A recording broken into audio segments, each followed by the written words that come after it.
Okay, let's do a bit of stand-up. So it's always difficult to do stand-up when you've got a diverse audience from different backgrounds. So what I think we need to do is unite against the common enemy. So Java is a great tool, actually, for converting coffee into stack dumps. I probably should have asked first. Are there any Java programmers in the audience? No? Good. So if you take an infinite number of monkeys and put them in a room, each with their own computer, then one of them will actually be working on a legal, valid Java program. The rest will be writing Perl.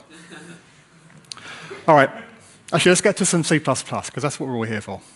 So here's a program that will return a random number. Now, I've actually seen code like this in production. It's really not funny. In fact, none of these jokes are particularly funny. So it's actually not quite the sort of stand-up I wanted to do today. There's another type of stand-up that we do come across in our professional lives quite often, and that's the daily stand-up meeting. So who here does a daily stand-up meeting? So quite a few people. Most people are familiar with it, I'm sure. So who's worked on a project where the powers that be thought that by doing a daily stand-up meeting, it would actually make you more agile? Yep, a few hands.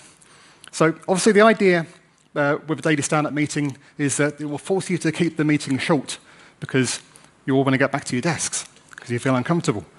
So the idea is to keep it less than 15 minutes. So who does daily stand-up meetings that are usually more than 20 minutes? A few hands. Anyone do more than 30 minutes? Or an hour? I've had a few hands for that before. Who does a daily stand-up meeting where everyone sits down? Yeah. We're not doing this right.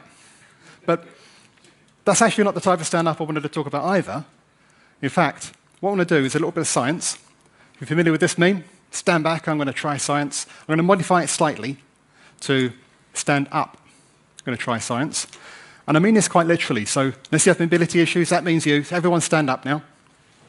Just for a moment, I promise. Okay. So the first bit of science, observation, it's quite interesting that just from changing your position from a sitting to a standing position increases the flow of oxygen to your brain by about 20%. That actually makes you slightly smarter than you were just a moment ago. Think about that. It's a real shame that we spend so much of our working life sitting down. It's a missed opportunity. But how much of our working lives do we spend sitting down? Well, I'm going to get you to tell me. Another little experiment. If you feel that in an average working day, you spend less than 3 hours sitting down, then you can sit down now. Anyone? There's one or two. Okay. Often it's none. All right, let's make it a bit easier. If you feel that you spend less than 6 hours in a working day on average sitting down, you can sit down now. So definitely a few more, but I think most of you are still standing. So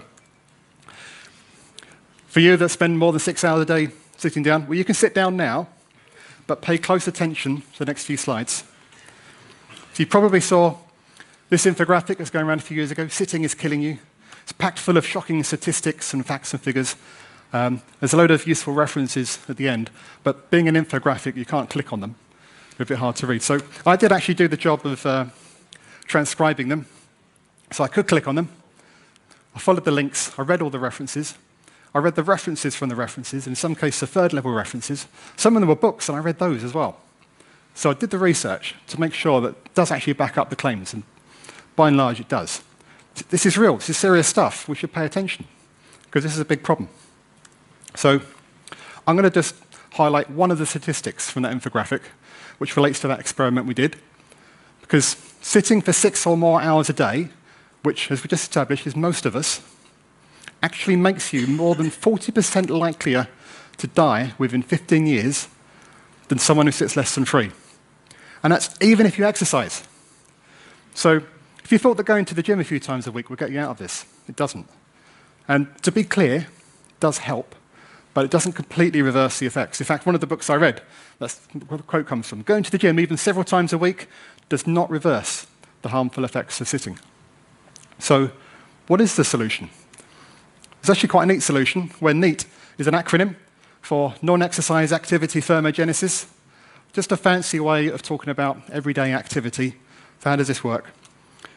So we have the basal metabolic rate. So that's just the the rate that you burn calories through the day just to keep you alive, just keep your organs running and so on, if you're not doing anything else. So if you spend a chunk of time sleeping at the basal metabolic rate, that's good.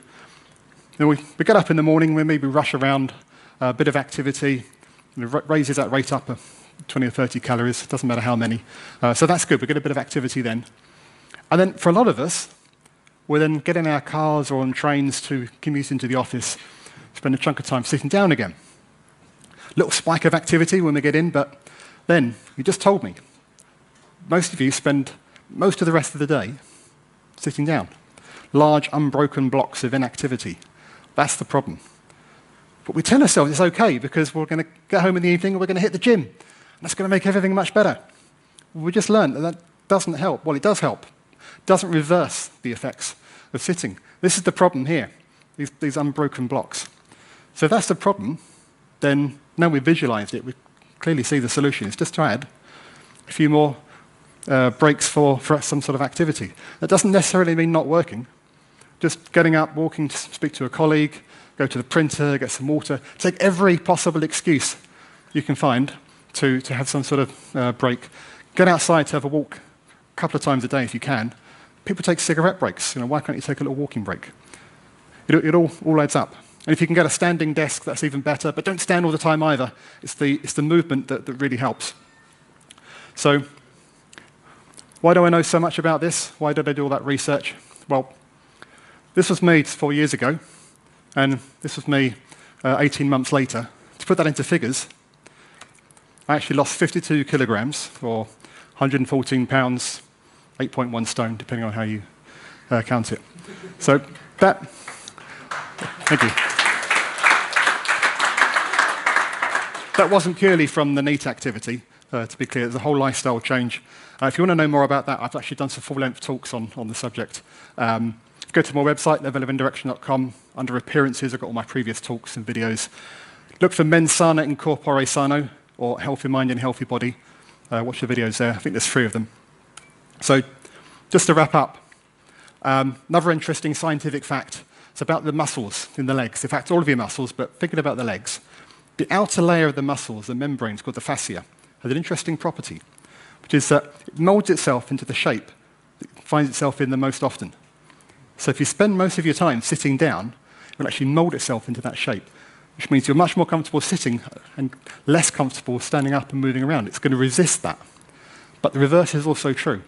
If you can break your habits and get more activity in during the day, you'll actually find it more comfortable to do that, and less comfortable to spend long periods of time sitting. It only takes a couple of weeks to make that transition.